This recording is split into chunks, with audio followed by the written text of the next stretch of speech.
Fill your thirst beside the river. Wash the journey from your hands. Feel the comfort flow inside you. Come this far, you understand. Fear's not allowed, where dreams can be lost or found. Looking at me. Hi, welcome to Healing Outside the Box. My name is Rosemary Lachance, and I'm a Reiki energy healer and a spiritual advisor. And I'm Traci Crampton. I'm an energy practitioner. We are dedicated to providing you with food for thought information and answers to all modalities of alternative healing, spiritual development, animal welfare, and environmental concerns in the form of guest speakers who are experts in their fields. We hope we can help you find the answers you are looking for. We encourage you to embrace the show with an open mind and continue to ask questions that will lead you to better health and greater understanding in your own life. We will give you our contact information at the end of the show if you would like to know more about tonight's show or any of our past shows. We hope you enjoy the show. Yes, and it's our 84th show. 84. 84. Ooh. And tonight's subject is about transcendental meditation, a subject we haven't covered on the show in all those 84 shows, so Yes. we're really excited. Am I right? And with us tonight we have Richard Dalby and Gail Dalby, and they're the directors of the Maharishi Invincibility Center right here in southern Connecticut, New Haven County. And they are directors. They've been directors of the TM Center, that's short for Transcendental Meditation, since 1983, full time. They offer retreat weekends for TM practitioners and have done so since 1983. And they've serviced thousands of people from all over the eastern seaboard. And they also offer TM and all advanced programs that are available in the Verdict teaching of the Maharishi Mahesh. There's a few words here that I'm going to have some stumbling problems on. Yogi. Gail has been a teacher of TM since 1983 and Richard since mid-1970s. Richard holds a bachelor's degree in environmental sciences from Michigan State University. Gail holds a Bachelor of Science on Music Education from WCSU, is that? WestCon. WestCon, okay. And has taught music in public schools and was a professional singer. Ah. Both have taught TM in Poland, Hungary, and Richard has also taught in South India. They are trained in the Maharishi Ayurveda, is that right? Ayurveda. Maharishi Ayurveda. I should know these words. Pulse assessment called Nadi Vigyan. In 2009, they built a green home in accord with all the principles of the Vedic science called Maharishi Stapatyavid, one of the branches of the knowledge of the Vedic teaching. So I'd love to hear more about that tonight. So here they are, Gail and Richard with us. Thank you for joining us tonight. Pleasure to meet you. Thank you for being pleasure, here. completely. Thank you so much. And we'll do what we do with all our other guests. If you could just tell us, I don't know who wants to step up to the plate first, but tell us a little bit about your personal journey, what has, what interested you in, Brought you to this point. to be teachers to do Good. this. I'll start. Okay, go ahead, sure. So in 1979, I had already graduated, several years before that from college, and was teaching music, but also performing a lot, and still very dissatisfied spiritually, very dissatisfied. So I started looking around. My brother had started TM, Transcendental Meditation, several years before that. But once I was doing some leathercraft as one of my businesses, and I was at the Hartford Civic Center doing it. And a man came up to me and said, "Oh, I see you're reading a book on TM." I said, "Yeah." He said, "I do TM. So does my wife." And he pointed to everybody else in the gallery there, all the different artists and craftspersons. And he said, "I'll tell you what, if you go to an introductory lecture on TM, I'll give you half of everything that I make this weekend," which was a lot of money.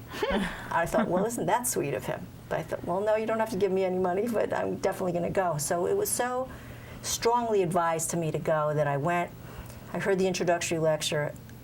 That was what I needed to hear in life. They had what I wanted. They had what I needed, which was complete development of spiritual life. And so the rest is history. When I was instructed in TM, at that point, I knew I had to become a teacher of TM. Were you married then? No, You I didn't know didn't meet each other? Richard until 1980. Okay. Yeah. So- And you met him through your studies? Yeah, he was sent with a group of other teachers to our center, and at that point, the connection was made. Wow, isn't that nice? Yeah, it was convenient. He's blushing. Okay, you can tell us your story, how you came to this. I was in college, I think between my sophomore and junior years, and some of my friends had learned Transcendental meditation, and at first I kind of made fun of them for getting involved in something like that. And then I started to see that they were having really wonderful benefits. They were much calmer, they were much clearer, they were much happier, and it just seemed to make a lot of sense. So I was home over the summer vacation. I saw a poster on a store window for a lecture at the library. I went to the introductory lecture, and I liked what I saw. The teachers had a quality that I found very attractive. They had this sense of peace and clarity about them. And so I learned and started practicing, doing it twice a day as Transcendental meditation is practiced. After a while, I was studying environmental engineering and doing some graduate work, and hoping to change the world, do something wonderful. Yeah, don't we all want to do that? And what I realized very quickly through all the studies that I was doing at the university and in the environment was that unless you changed people's awareness, unless you changed their consciousness, you weren't going to change their behaviors. You're right. And so Good statement. it just became very evident to me that if I wanted to make an impact, I had to make an impact by being in something that would help people develop their consciousness, broaden their perspective, enlighten them, come to an understanding from a much more expanded viewpoint. And that's what Transcendental meditation offered. So I didn't have any funds right after graduating from college. I went on a work-study program in Europe for 2 years to become a TM teacher. First 18 months were working. The last 6 months was the teacher training course, full-time. And then just been teaching. That was in 1976 I finished the teacher training. And then I've just been teaching it ever since. Did you enjoying? You taught with some group, or did you start your own practice right away? No, there's TM is taught by a national every country has their own nonprofit organization. So we're not sort of individual practitioners. Okay. We teach on behalf of this national nonprofit organization. Right now it's called Maharishi Foundation. And it has teaching centers all over the place. There's several hundred in the United States. In Connecticut, we have the New Haven Transcendental Meditation Center. There's one in West Hartford. There's one in Norwalk. Okay. And Spaced. we also throughout service Connecticut. the shoreline out towards New London. And then they're like that in every state. So All right. it's very systematized. TM is taught the same everywhere. There's also an international organization. So you could take the course in New Haven, and you could take it in London, and it would be exactly the same steps. Okay. You go through a very systematic process of teaching. Now, there are many forms of meditation, we Right. know, right? Yeah. And this is one of them. Correct. So how does How does it? it differ, and what does transcendental mean? Transcendence, what does that word mean? Transcendental, I guess I'll just continue, sorry. No, that's good. Go ahead. Transcendental, the name Transcendental Meditation, Maharishi Mahesh Yogi, the founder of the Transcendental Meditation program, called it that because it was very descriptive. To transcend means to go beyond.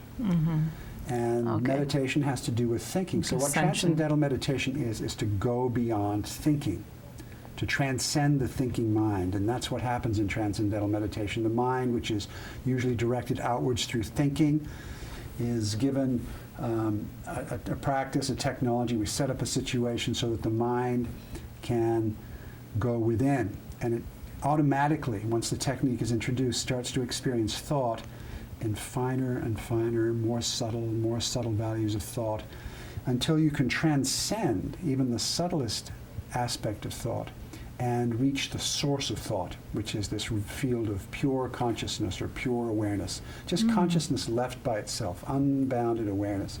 So that going beyond thinking, transcending, going to that field of pure consciousness, that's where the transcendental part of the name comes from.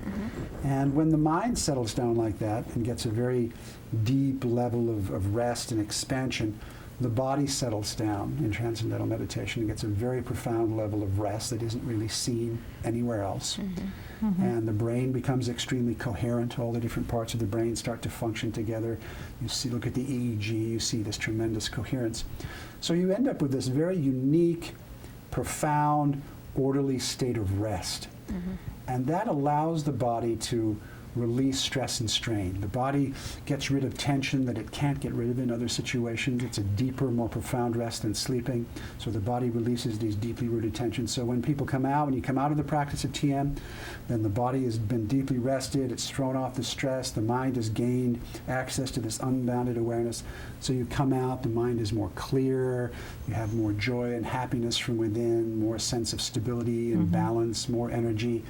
And the body's functioning in a much more healthful way because of throwing off all those stresses. There's actually hundreds of scientific experiments done specifically on transcendental meditation, and we can talk about those if you want to at some time. Yeah, well, that really, like we don't need that today, right, in this world? Not at all, no. No, we don't need that. I mean, you know. Oh my God, the whole world needs to meditate. Yeah. Everybody is zoom, zoom, zoom, zoom, zoom all the time, constantly, Right. Yes. constantly, no matter where you are. Even in schools, it's that You're just way. not going fast enough for some people, Right. no matter what it is. It's unbelievable. Right. Now, I think that we all have this this complicated, issue with meditation in general. Like, how do you quiet the mind? And can we do like walking meditations? Is this something that is just specifically stillness, or is it something that you can do, in your day-to-day activities? Go ahead. This is a practice that we do sitting comfortably in a chair with the eyes closed. We would never do it walking or standing I in know. a bank I think line. people. What I'm trying to say is people are trying No, to. it's a different. You Yeah, do mention different walking. kinds of techniques, and there are other techniques that do that.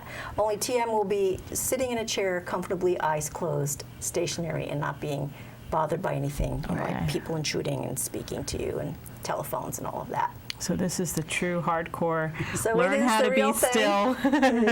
It is the real thing. It's interesting in that it differs from other meditations quite drastically. It doesn't involve any concentration, nor does it involve contemplation, which already sets it apart quite a bit from other meditations. And so we find that TM is actually utilizing the natural tendency of the mind as it's already existing, which makes it very exciting. So then we have to say, well, what is the natural tendency of the mind? And that is to go to greater fields of charm. And this area of life that Richard discussed, this pure consciousness that we achieve multiple times in each TM session, is that most glorious state of bliss or charm. And so the mind naturally goes there. The only thing that TM does is it gives it the opportunity to go in the direction it wants to go already, which is not what concentration or contemplation would do, because that would engage the mind. Focus. Yeah, that would engage the mind. Focus And we don't want to informed. engage the mind in any direction that we feel it should be going in. The mind already knows where to go, what direction to take, and what's the most fruitful place to go, and that's pure consciousness. That's what has TM stand alone in the field of meditations. Is there spirituality involved with it? I mean, do you Well, raise yourself to different levels, planes, to higher? higher states of consciousness, Yes. we call it. Yeah. So the fourth state of, we know that there's waking, dreaming, and sleeping, those three states of consciousness. Everyone has those. What we experience in TM is what's called the fourth major state of consciousness, completely different from the other three physiologically speaking and experientially. And so that's the fourth state of consciousness. Now, when we meditate and we have that multiple times in TM, what happens over time is when we alternate that with activity, we start to develop that pure consciousness in activity. So it starts to walk with us, Okay. which means you then rise to a fifth major state of consciousness, which we term, and we're jumping way, way into things here, but it's called cosmic consciousness, where we are fully utilizing our full potential. Science tells us that we stop growing with our IQ at the age of, 18, 19, late teens. And we find that with TM, it just keeps increasing. So we don't want to be stuck with using only 5% of our potential. I mean, Einstein was said to be only using 15% of his potential. So that leaves you with the question, well, what about the other 85%? And so what TM starts to do systematically and progressively is it starts to enliven more and more of your potential. It starts connecting brain circuits that have been dormant all that time. We start to see global EEG coherence taking place in the brain right from the first meditation. Can you expound on that? In short, it means that the front and the back and the side, the two different sides, starting to work in concert rather than independently. Okay, all the lobes, And you only see this global EEG in transcending, in the experience of transcending, and that starts to then create more creativity, better learning, better short and long-term recall. IQ goes up, self-actualization takes place more. It just leads to a huge amount of results. And the good thing about TM is that we start to see results right from the very beginning. Usually a person will start to see something in the first 24 hours. The experience of transcending is extremely profound, and it's just something that's really required in life. Is it hard to train? No, very simple. Utterly simple. We even teach children from age 5 to 10. That was my point earlier, is that we get this idea that meditation is such a it shouldn't be difficult hard. thing. People think, that it's some difficult thing to achieve. And the thing with TM is it's a mechanical technique. And so it's not a situation where you have to sit and achieve something. You're practicing the mechanical technique. It's a mental technique. And the results come as a matter of doing that. You're not sitting there trying to have a certain experience. You're just doing this mechanical mental technique, and the natural tendency of mind and body take over and accomplishes the whole thing.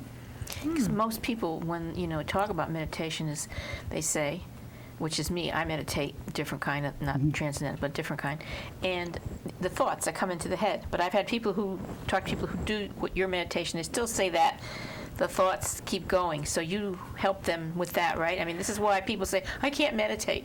I can't keep my mind quiet. Yeah, that's a whole... Richard, you want to do that one? Yeah, go ahead. That's a whole subject in itself. There's a couple of things to think about in that and TM gets away from that because TM is, the goal of Transcendental meditation is not during the practice. The goal of Transcendental meditation is outside of the practice. We're not interested really, although very profound things happen, but when we're meditating, we're not interested in what's happening during those 20 minutes. We're just practicing a technique that allows the mind and body's own inner intelligence to develop itself fully. And there are many correct experiences that come as part of that process. Because we have a mind, we also have a body. The body gets rest, the body releases stress. So there's settled parts of meditation, there's times in meditation when the body's more active, when it's releasing stress. So there's different experiences that go along with this simple, natural, effortless practice. So there's no, when someone comes to learn TM, we're not looking, we don't even try to relax. When someone practices TM, there's no, I'm going to sit down and clear my mind and try to settle. You just get sit anxious down. Just trying to. Yeah, we get anxious thinking of relaxing. And everybody would. You just sit down, close your eyes, practice the technique, and the whole thing goes by itself. Because life is powerful and life is directed. If you look at nature, you see that everywhere in nature, everything is growing. Everything is going towards more and more. An apple seed becomes an apple tree that becomes an apple orchard. Right. Children become adults, become a family, become generations. So everything in life, there's an evolutionary principle of life. Life is moving, it's growing. That impulse of life to grow, to move in the direction of expansion, of more and more, is also in what directs the mind in Transcendental meditation. This very simple, innate principle that's there directing everything about you anyway, is what directs the mind once you give it the opportunity, once you allow the mind not to be held up and directed, but to be left to itself, to be lively, not asleep, but a lively but undirected. The mind naturally begins to be drawn through that evolutionary principle towards this expanded, unbounded field of awareness inside. And so it just gravitates there. It just gravitates. TM, it's like I don't have anything I can drop right now. Gravity. I usually take a pen, and I'll hold it up and drop it, and the pen will fall. And that's how effortless transcendental meditation is. What did I have to do to have the pen move in that direction? I simply had to create a situation where the pen wasn't held, and gravity was able to take over and draw the mind in that, draw the pen in that direction. And it's the same thing in transcendental meditation, is that we simply set up a condition, give the mind the opportunity where it's not directed, it's left undirected but lively, and automatically it begins to follow that evolutionary principle, to grow, to go towards a field of more and more. And that involves going through subtler and subtler levels of thought, and then transcending thought, going beyond thought and experiencing that source of thought, or this field of unbounded awareness. So there's no concern about relaxing, but in transcendental meditation, the state of rest that's gained in many ways is more profound than when we sleep. It's more profound than other kinds of relaxation. It's very different than just sitting there with your eyes closed. The difference between just, say, eyes closed rest, sitting there with your eyes closed resting, the breath rate goes down 4 to 5 times as much in transcendental meditation as it does resting with your eyes closed. Lactate in the blood goes down about 3 times as much. Lactate's a chemical in the blood that's a byproduct of certain kinds of stressful metabolism. It's associated with anxiety, with high blood pressure, with neuroses. That drops about 3 times as much during TM as it does just resting with your eyes closed. The electrical activity of the skin changes during transcendental meditation. And skin conductivity drops during transcendental meditation. That's sort of what's measured in a lie detector test, the same kind of thing. If skin resistance is high or skin conductivity is low, it means the nervous system is very stable, very balanced. And that drops, that skin resistance, or skin conductivity rather, drops in transcendental meditation about 4 to 5 times as much as it does when you just sit resting with your eyes closed. So along with the whole brain becoming coherent, these other physiological changes, cortisol going down, it's its own unique state of consciousness, not just in mind, but in the physiology that backs it up. It's unique physiologically.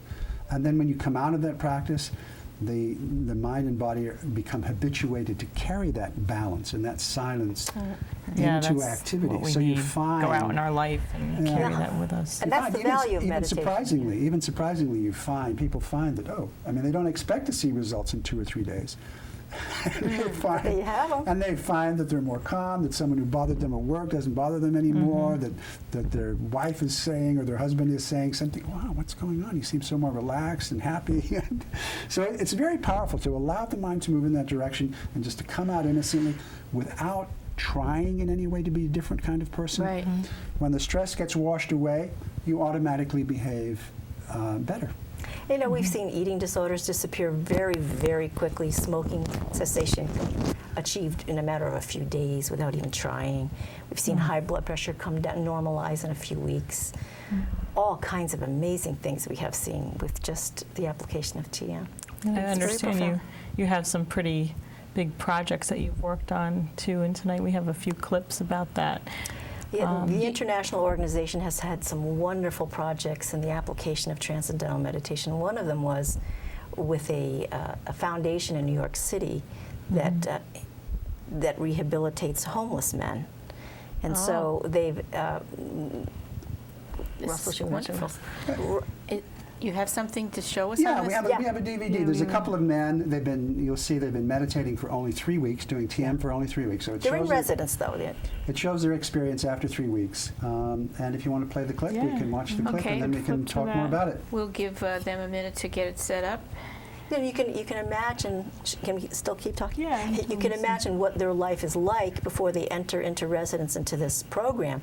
Very stressful, and so they're coming in with a physiology that has very high lactate, probably cortisol is very high. Yes, it is about homeless. It's ready. Good. Let's go. Just walk around with a grudge, an attitude, for the littlest thing. Certain things people used to say to me used to really bother me. Now it just brushes off my shoulders. I walk with my head up, I smile, and some people look at me and say, what's the matter with you? I say, I feel good. That's what's the matter. I wake up every day, I do my TM, and my day is like unbelievable. unbelievable. No stress, my headache's gone, my pressure's down, and it's not stressful to me to try to fight from doing this and doing that. I can do everything I want to do that's positive and always thinking positive. You know, there's no negative in my head. Now I do it on my own. Sometimes I do it with some of the guys who came through the classes with me. And it's great because the energy that's right there in that room is, you can feel it. You can feel the energy. You go outside, all the negative energy is just like bouncing off. It's like you put up a shield. You know, so it was like great. I'm like, wow, this is my shield. So it makes you even more want to, every morning, I got to do this before I go anywhere, because I know outside there's something wrong going on and I don't want no part. I put my shield up. You know, like years ago, like I said, years ago, if I had this, a lot of things I got involved in, I would not have gotten involved if I had TM life, because it's like, you control your own mind even better now. It's not like nobody telling you what to do. You telling yourself. You hear your own voice in positive ways, not in negative. I'm trying to get my wife and my daughter to try it themselves, you know, because I used to really go home, I see little things on the floor, it used to irritate me. I'm like, why is this on the floor? Now I just go and pick it up, no questions asked, nothing. You know, and they're like, oh my God, keep doing what you're doing. I was getting into a lot of confrontations, you know, a lot of arguments, you know, and I wouldn't always be at fault, but if somebody would come at me, I couldn't assess the situation properly, I would always just explode. Since the first time that I meditated, I felt like a totally different person. I mean, I couldn't even put into words, you know, how good it feels. It's a total 180. I'm not the same person that I was. I mean, yeah, I am, but, you know how to assess situations better. You know, I don't get mad, upset anymore. Salad dressing thing, you know, you guys see the salad dressing thing? No matter what's going on, because, I mean, we're going to have problems in life, period. You know, this is life. It's going to be obstacles, but I don't have to react the same way, and they don't affect me the same way that they once did. And, you know, guess what? I don't have a job as of right now. I'm still technically homeless. And, you know, I still am in the same position that I was 3 weeks ago. But my mentality has changed. You know, like, this has really changed my life. You know, this is something that, I mean, this is probably one of the most valuable things that I've learned in the 30 years that I've been here. One of the most, yes, important and significant things that I've learned.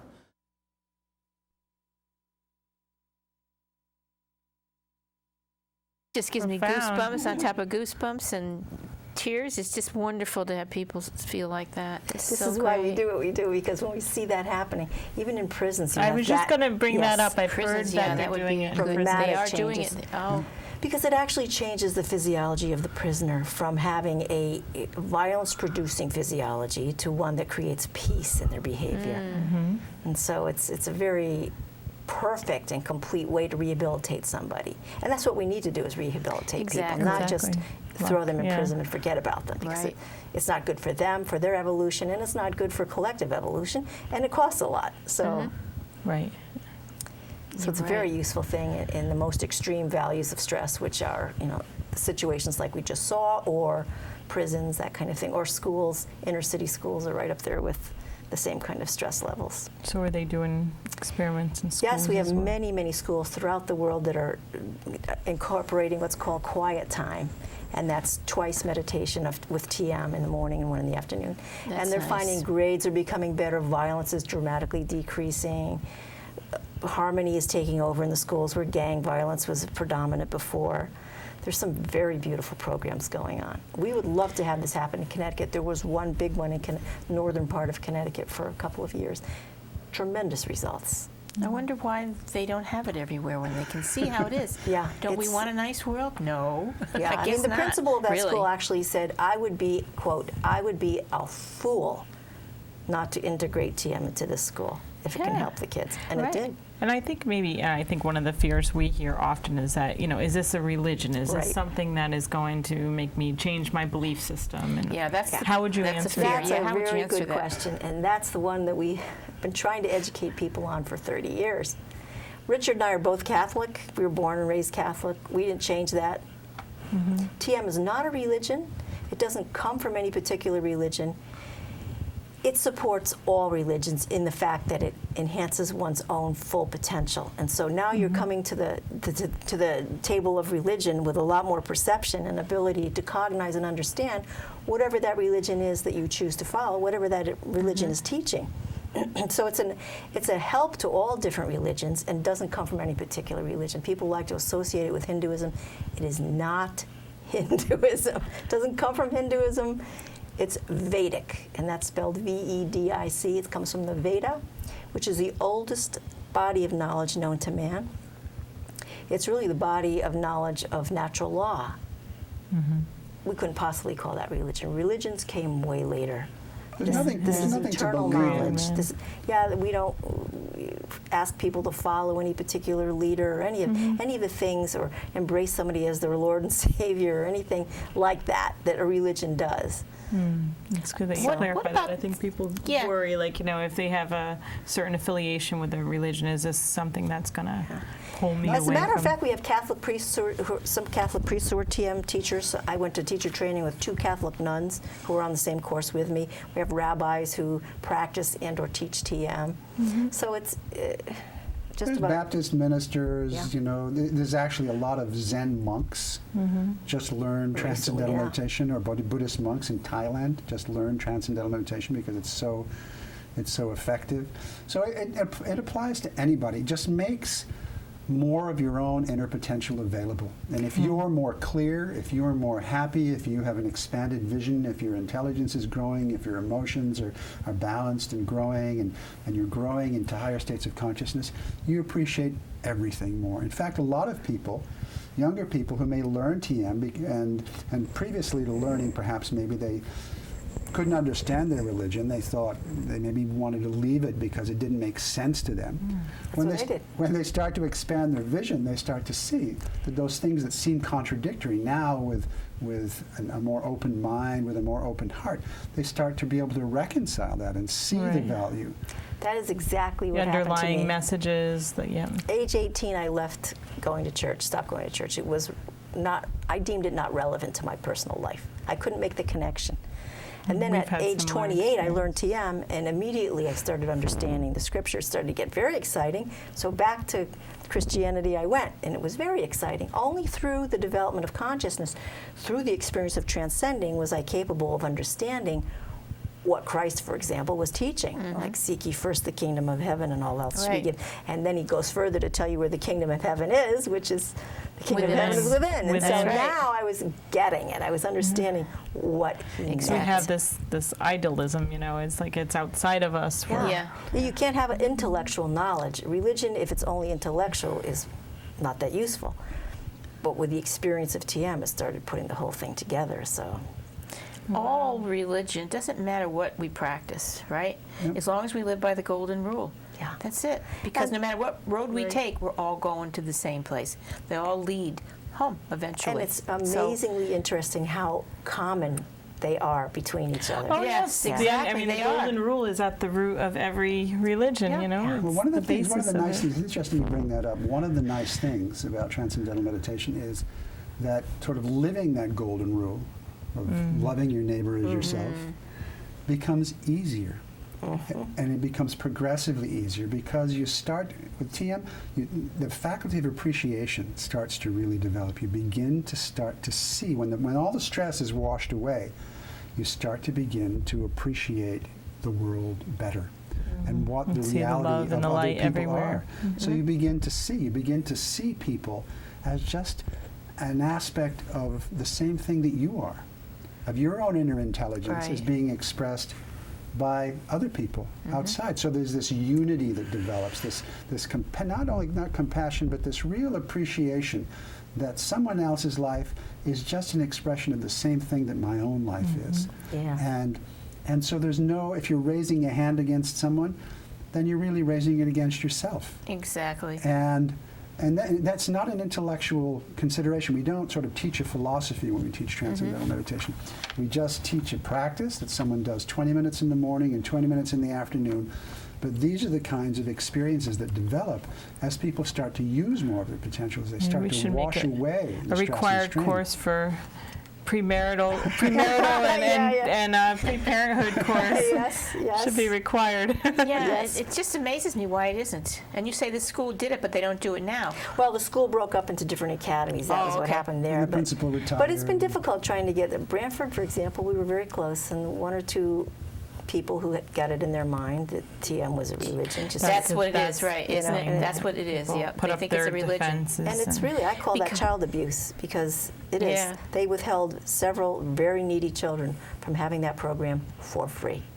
Oh, And the amazing thing is So- that the Transcendental meditation is so well scientifically researched. There's 600 Oh, yeah. studies that have been My done, specifically on TM. Over the last 40 years, $26 million has been given by the National Institutes of Health to research Transcendental meditation and cardiovascular disease, reducing hypertension, reducing atherosclerosis, reducing metabolic syndrome. All of these cardiovascular risk factors, reducing cholesterol, they all are improved with Transcendental meditation. So it's really well researched. Corporations use Transcendental meditation. In fact, one of the biggest hedge funds in the United States, located in Westport, his company, about 200 of them have learned Transcendental meditation. He wanted to make it available because it's a very stressful industry. It's being used in some countries by the armed forces. It's prescribed by doctors. There's a new book out called Transcendence, written by Norman Rosenthal, who was the psychiatrist who first discovered SAD, the seasonal affective disorder, and depression, seasonal depression, and prescribed light therapy for treating it. Now he's written a book on Transcendental meditation based on his own experience and the experience of many of his patients. This has been on the New York Times bestseller list. It's a great book if anybody wants to learn more about Transcendental meditation. It's a fabulous book that you can get anywhere. very good. Transcendence. And Transcendence by Norman Rosenthal. It's got a foreword by Dr. Oz, Mehmet Oz. Oh yeah, Who also many practices people TM. He loves his know. TM. And so this is a resource that if people want to know more, they can easily find. Okay, I'm going to say, if you want to take that book up right here. This one? Yeah. Yeah. Now, that is from what people we gathered, myself, he started it. It's got to do with him, the founder, and on. So that's why the people feel that it's a religion. So maybe you can explain what he has to do with it and why his picture, what is it all about, so they can ease your minds. If you go into, I don't know what many companies, and I'm not picking a company, but because I'm thinking of a company where I used to had a summer job when I was a kid in Michigan. But I remember just going into the employee room, and hanging over the couch in the employee room was a picture of the founder of the company. Right. So you probably go into Wall Street companies, and there's a picture of the founder of that company or this company. So having acknowledgement of the founder of the organization is a common, simple thing. Right. The only thing is that Maharishi Mahesh Yogi comes from a different culture. He comes from India. And he has the guru effect, and he is a monk. Yeah. He is a And he is a guru. He is a guru. Guru simply means a teacher. And he's a teacher of knowledge. He was a student of a very famous Vedic teacher and proponent of the Veda.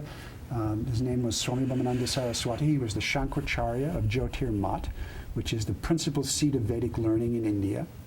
And Maharishi was with him for 13 years, was passed on this wisdom that's come from this ancient tradition.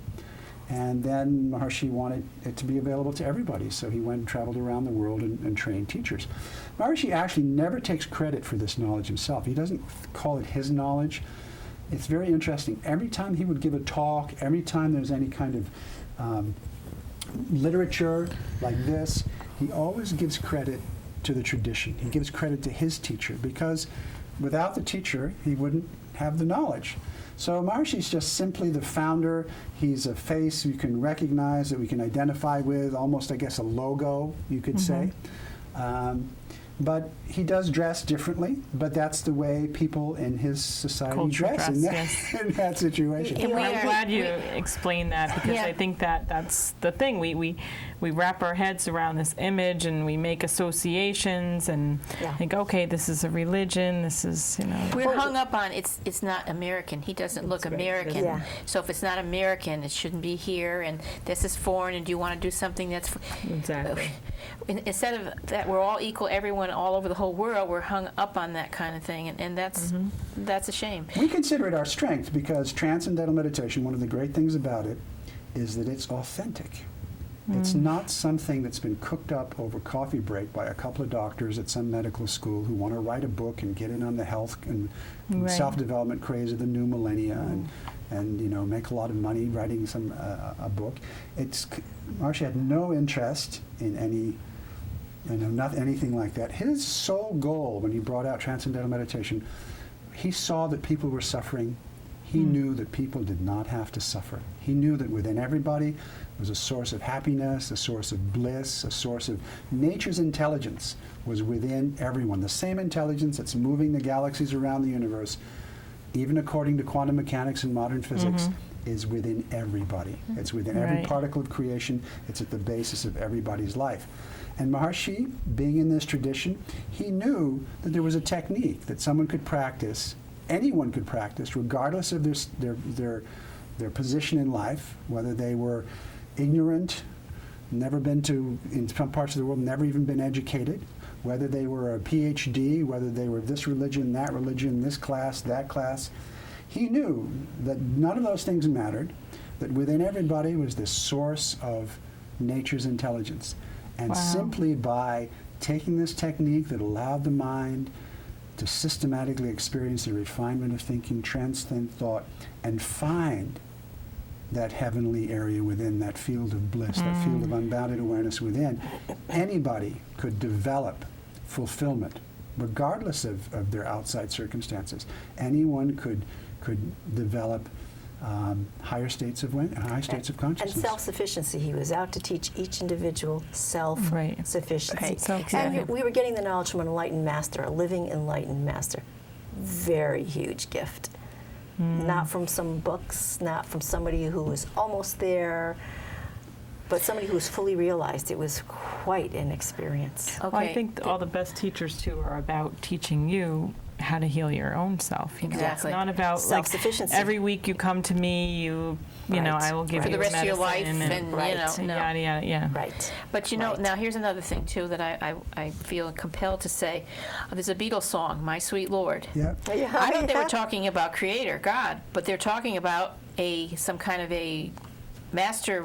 Well, I thought it was him, but it's not him. Is it him? It's not him. No, actually, George Harrison's song, My Sweet Lord, is about the Creator. It's not about a person. It's about, and you can see at the end, actually. But it was probably written while he was in India. Was it when they were in India with Yeah, I thought Maharishi? it was, and then I heard it wasn't, but it was. It's about the Creator. It's about that creative influence in life. It's about what anyone would call God. The Lord, yeah. Generally. And at the end of the song, actually, you can hear he's talking, he uses these phrases from these different traditions, and so it is about that. It's not about a person. And George Harrison was a practitioner of Transcendental Meditation. He enjoyed other aspects of Vedic teaching. There's actually TM is part of the Vedic tradition that has to do with the development of consciousness. There's also a science of holistic medicine that comes from the Vedic tradition, Ayurveda. Many people may know it. Yes. Right. We have a clinic up in Lancaster, Massachusetts, the Maharshi Ayurveda Health Center, and George Harrison used to go there. So he really appreciated the depth of Vedic science. But that song, as I understand it and have seen him perform it, was not about a person. It was Oh, about. that's good. I wanted to clear that up with Yeah. people, because I've heard some people think that it's a song and praising him as a person. No. And that's what we want to get people's head unwrapped from, Yeah, yeah. so that they can do this for themselves. Get unwrapped. That, like we just said, it's not a religion. It's not. Nobody wants to be worshipped here. That's walking on this planet. Okay. The Above only all, one Maurice, to worship he never is wanted God. to be worshipped. That's No. why he always deflected the attention off of himself Exactly. because it wasn't what he And in wanted Christ's to. He teachings, wasn't it was the teaching same. that. If you really look at, Yeah. the Oh, teachings teachers are of the Christ, same. it's Father, not always- about yeah, he just worship. gave it It's from his about, father. Yeah. this is a channel to a greater understanding. Yeah. Wow. So now we had some more clips tonight that you were going to share with us. We want to give us a prelude to that. TM is used, as we said, in school scenarios, but also for ADHD, Okay. attention deficit disorder. Okay.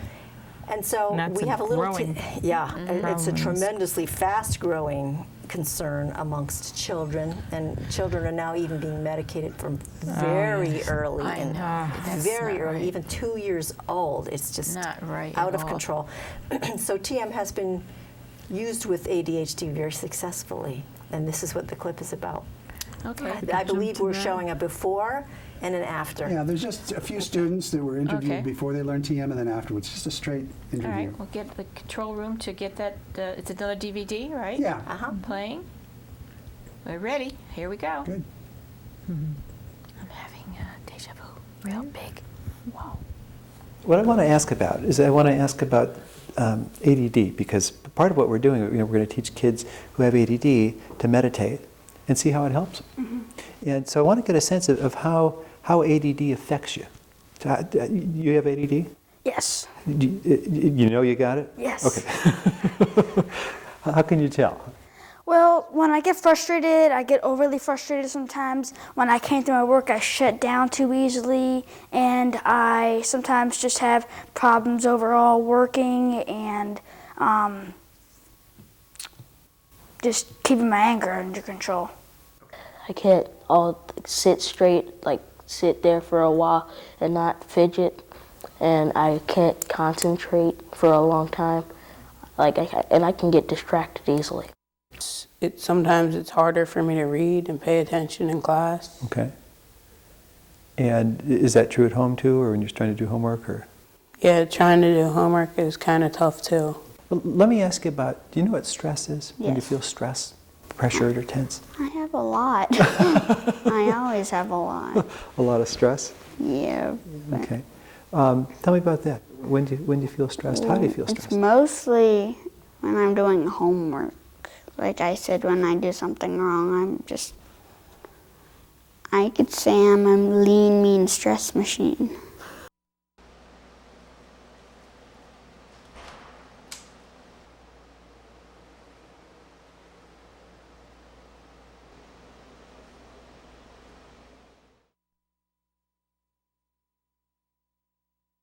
It's helped me with my schoolwork, not getting as frustrated with my friends, and just not getting so angry with my parents, doing my homework better, not getting into so much fights at school, not getting people angry, and stuff like that. It's kind of easier for me to focus and concentrate my energy on one thing than like going and trying to work on one thing and then fidgeting and trying to stop that and then listen to the teacher at the same time. I'm much more calmer now than I used to be, and less hyper, and much more mature than I was. And now they want, all my friends want me to come over their house. Well, I don't stress as much anymore, unless it's like with my friends or whatever, but I don't stress that much anymore. So I'm basically, what it's doing is it's making me be able to focus so I'm not under stress. Makes me a lot more confident in myself, because then I know that if I can't get a few things, I don't need to get stressed out about it. I just need to take a little time, go to something else, and then come back to it and work on it. It's working, it's improving their lives, it's improving their sense of self, it's empowering them. I mean, I can say that over and over again, but I really do see it making a big difference, and I think that their futures are going to be so much brighter because of it.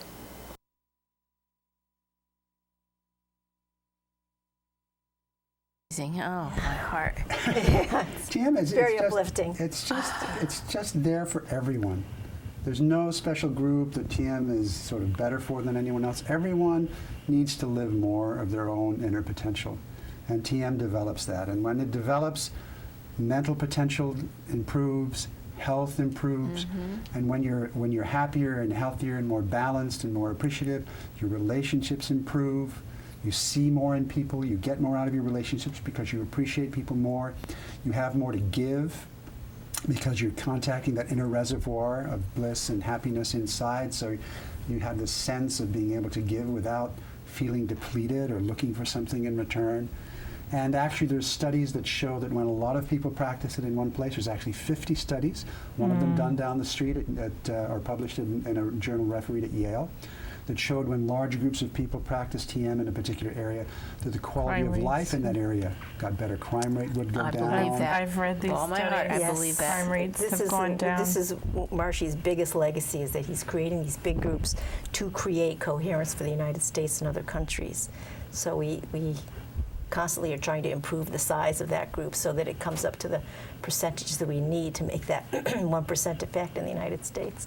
And a great deal that has been achieved. We've averted a lot of crazy things that could have happened, but there's always room for more people. So, absolutely. Pharmaceutical companies may not like this too much. No. Not selling all that medicine anymore. Yeah. Actually, there's an interesting, for example, anxiety. TM is very powerful for anxiety. It reduces anxiety 3 to 4 times more than anything that's ever been studied, including other kinds of meditation techniques. And just last night, we had a monthly sort of follow-up meeting, advanced meeting, and one of my students that I hadn't seen in almost a couple of years, when he learned he was having really horrible anxiety attacks. He just couldn't work, he'd just have to stop doing things, he would just really, really horrible anxiety attacks. And I saw him, and since the day, for the last 2 years, since the day he learned Transcendental Meditation, he has not had another anxiety attack. That's wonderful. It's just when the body rests that deeply, the body has the chance to get rid of these things that don't belong there, and it knows how to do it. You just have to give it the opportunity, and that's what TM does. We have about 5 more minutes left, okay? It's so fast. One of the questions, I don't know if you wanted to show that chart, but there's a question I want to ask you also, is to tell our audience what they can do to try to get this into their schools system. What they can do to get it everywhere as much as possible. Any parents who are interested. Businesses. Is there anything that they can do that you Businesses are easy. Just the head of the business can call our center, and we come in, we'll do an introductory lecture. But school system's harder because it's public school. Private schools are easier than public schools because public schools have to go through the entire Board of Education, which is not impossible. It's happened in many places in the United States. So they can just petition them and say something. Contact us, and then there's sort of a method for. Okay, all right, good. One teacher in the school needs to really embrace it, learn it, understand it, and then bring us and the idea to the principal. Then the principal would sign off on it, and then we would go to the Board of Education. All right, so then they contact you, and you can give them the information, and we'll put up your contact information at the end of the show too. So I wanted to get that out there because I think this is really, really important. This is wonderful. You want to show that chart now? Well, we just have like 4 minutes. Sort of mentioned it. It just shows what we were talking about before in terms of decreased anxiety. And the effectiveness that TM has, even compared to things that, because it just uses the natural tendency of mind and body to get that really deep level of rest. It's about 3 to 4 times more effective than any other kind of concentration or contemplation or other meditation techniques that have ever been studied in the scientific literature. So just very powerful in that regard. And the chance of the p-values on these studies are very good. These are published studies. There's a chance in 1,000 that result is not due to transcendental meditation. So it's a very powerful, that's wonderful. Very powerful. It's nice that there is science behind it, that this is being studied scientifically, because, and I don't know who's to credit for that, because a lot of these techniques are just like swept under the rug and not given the attention and the scientific exploration that they deserve. And our founder knew that this was the age of science, and that would be respected. So right from the 1950s, we started researching what exactly is going on in the meditation on every level of body and mind and environment and world peace. The ultimate goal of TM is world peace. That is wonderful. I remember a movie a long time that I saw a long time ago where they achieved there was this bird or something who, when he flew around and when he had droppings or whatever, everyone would have a utopian feeling and everyone would love each other and it'd be wonderful. And this is what happened. But the governments all over, the states and the higher, didn't want that because utopian world, well, we can't make money, we can't sell guns, we can't sell weapons, we can't sell drugs, we can't, you know? We need to change that kind of thinking. We need to have that world peace. You've got about 2 minutes, not even. Is there anything special you want to say, tell our audience in these last 2 minutes, any special point you want to get across? Well, I think the main thing is to understand is that TM is simple, it's natural, it's effortless. It's the easiest thing you'll ever do. It's not foreign to anyone. It's as near to yourself as breathing is. The technique is so simple, so natural, so effortless. You don't have to have any background to practice Transcendental meditation. Anything that makes you different than someone else has no bearing on the practice. No one is a better TM practitioner than anybody else. You see in the groups, people begin to get these results. So nothing stands in the way. Nothing stands in the way of learning Transcendental meditation and getting these benefits. Gail? It's your birthright. You know, you are pure consciousness. That is what you are comprised of. You're put on this earth to experience your fullness. And TM will give you that fullness, will enliven that fullness that you were meant to have, and then live a state of higher states of consciousness, live cosmic consciousness. Otherwise, there's a lot of suffering. Life is not fun. Unnecessary suffering. It really is, because of ignorance. And that's a shame. And stress is just overwhelming today. There's no reason to live with it. There's no reason. There's a spiritual result to TM in that it develops higher states of consciousness. But on the way to developing higher states of consciousness, there's so many practical benefits in terms of better mental performance, physiology, improved Every health, step is great. improved relationships. It's just such a practical thing to do. Well, our time is up. And I went fast. It does go fast, I know. Want to thank you so much. I think this has been one of our very best enlightening shows. We're going to give the contact information now. To contact for Richard and Gail, Maharishi Invincibility Center, that's Transcendental Meditation. The phone number is 203-248-3000, and the email is newhaven@tm.org, and their website is www.tm.org/newhaven. And for information about this show or any of our past shows, and to find out when our shows will be playing in your area, or if you have any questions, please email us at healoutsidethebox@yahoo.com or call Rosemary at 203-627-7966 or Traci at 203-232-3405.